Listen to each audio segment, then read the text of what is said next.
Hello, welcome to the Self Learning Podcast by Dr. Sushma Singh. Let us start discussion on Unit 20 Structural Reforms, Resources, Finances, Powers, and Functions. Indian administration had been rightly criticized as being excessively top heavy. It is a feature of colonial administration which had persisted down the ages. And as articulated in the Committee on Democratic Decentralization, Government of Maharashtra 1961, after independence the government mostly relied on ad hoc bodies for implementation of programs at local levels. This led in time to proliferation of multifarious agencies, which resulted in problems of overlap and confusion at the local level. Excessive centralization has been the reason behind ineffective policy implementation.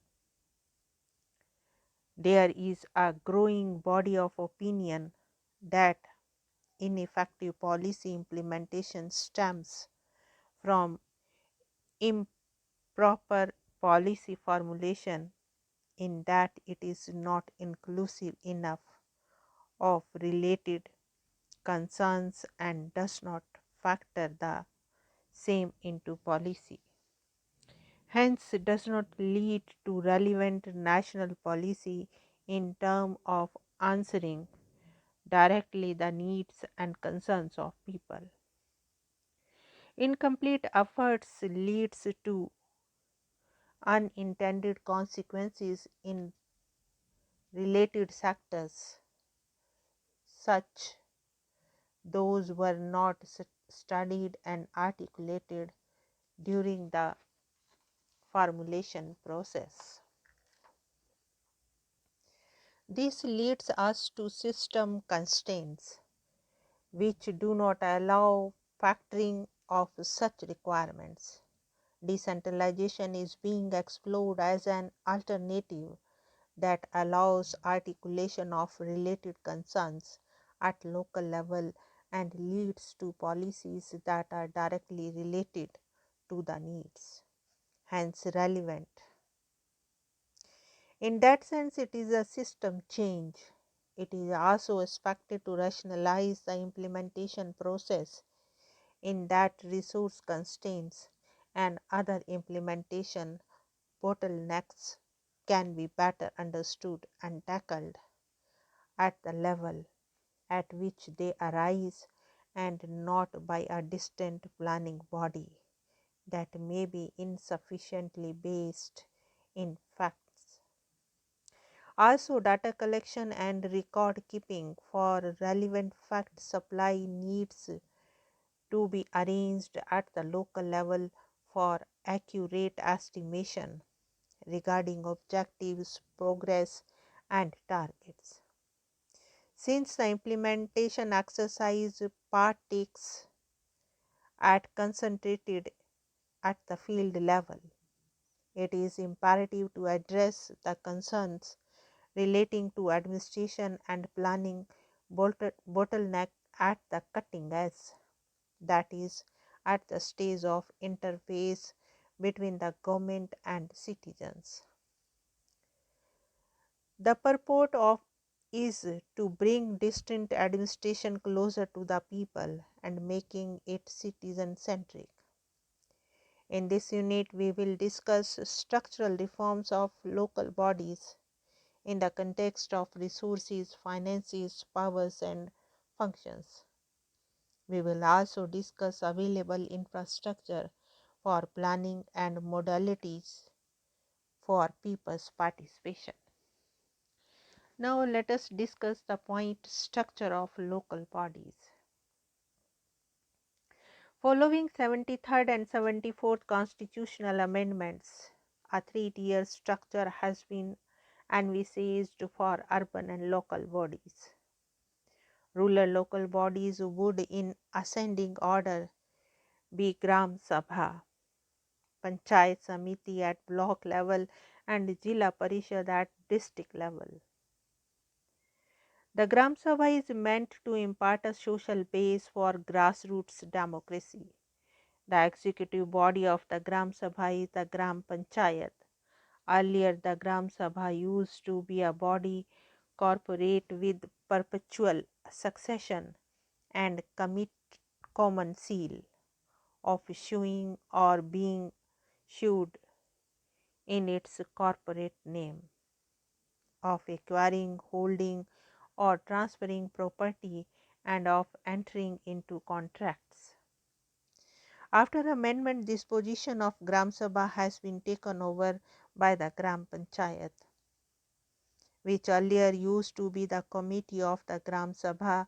However, Gram Sabha still retains significant say in the development matters. It is actively engaged in preparation of audit and accounts, annual plans, annual administration reports, and its meetings are presided over by the chairman of the Gram Panchayat. In some states, promotion of unity and harmony, organizing voluntary labor, and contributions for the community welfare programs, identification of beneficiaries for the same are some of the important functions performed by the Gram Sabha. Panchayat Samiti is the next tier.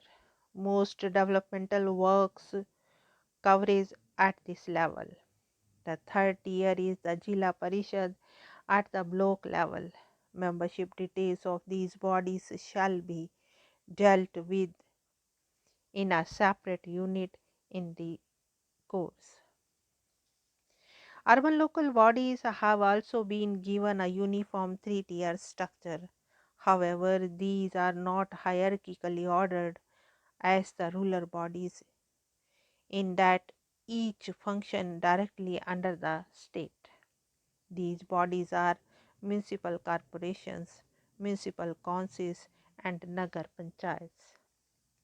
This would do away with much confusion in the urban local scene. Prior to the passage of the 1992 Act, urban local government comprised of municipal corporations, municipal councils, town area committees, and notified area committees, with lack of uniformity across states. In this context, the structure and composition of municipalities varied considerably, with wide differences in definition and structure between the states. The 1992 Act has attempted to instill some uniformity in the constitution of the municipal bodies by classifying them as municipal corporations for large urban areas, municipal councils for smaller urban areas, and what are termed nagar panchayats as suburban government bodies. However, the arrangement in practice are given rise to unforeseen tensions. Reportedly, as per H.R. Ramchandran, certain villages that will now be incorporated in municipal areas do not wish to part with their rural status, as that would deprive them of the benefits of many centrally sponsored rural development schemes. In Tamil Nadu, 45 of the 67 town panchayats have sought rural status to procure benefit from centrally sponsored schemes to the tune of rupees 5 lakh to 10 lakh. There is another equally important issue that needs to be addressed. The issue is a true federated arrangement at the local level, where a cabinet takes decisions and is accountable to a duly elected legislature. Presently, the political executive, the mayor, is a figurehead with real power vested in the commissioner, who is appointed by the state. The commissioner is appointed for a fixed term as defined by the state status. The commissioner's term in office can be extended or reduced. The powers of the commissioner are those provided by the statutes and those delegated by the corporation or the standing committee. An alternative model to the prevailing commissioner model is the one implemented in Kolkata, West Bengal, introduced in 1984, and is known as the mayor in council form of city governance that can be described as a cabinet government, replicating the formula operating at the state and national level. This system is composed of a mayor and a 10-member cabinet with individual portfolios chosen from among the elected councillors' wards in a single-member ward system rather than a multi-member ward system. It is in essence a hybridized between a mayor council CAO system and the integrated federated framework. The municipal commissioner serves as the principal executive officer, subject to the control and supervision of the mayor as the chief executive officer in this model. The municipal corporation groups wards into boroughs, with each one having a committee consisting of the councillors elected from the respective wards of the borough. The councillors elect one among themselves as the chairperson of the borough. The borough committee are subject to general supervision of the mayor in council and look after sub-local functions such as water supply, drainage, collection and removal of the solid waste, disinfection and health services, housing services, lighting, repairs of certain categories of roads, maintenance of parks and drains. As opined by scholars, desired future state of affairs would be local governments enjoying the rights as their counterparts in Brazil, South Africa and Nigeria to decide the form of its political executive and appoint the same independently.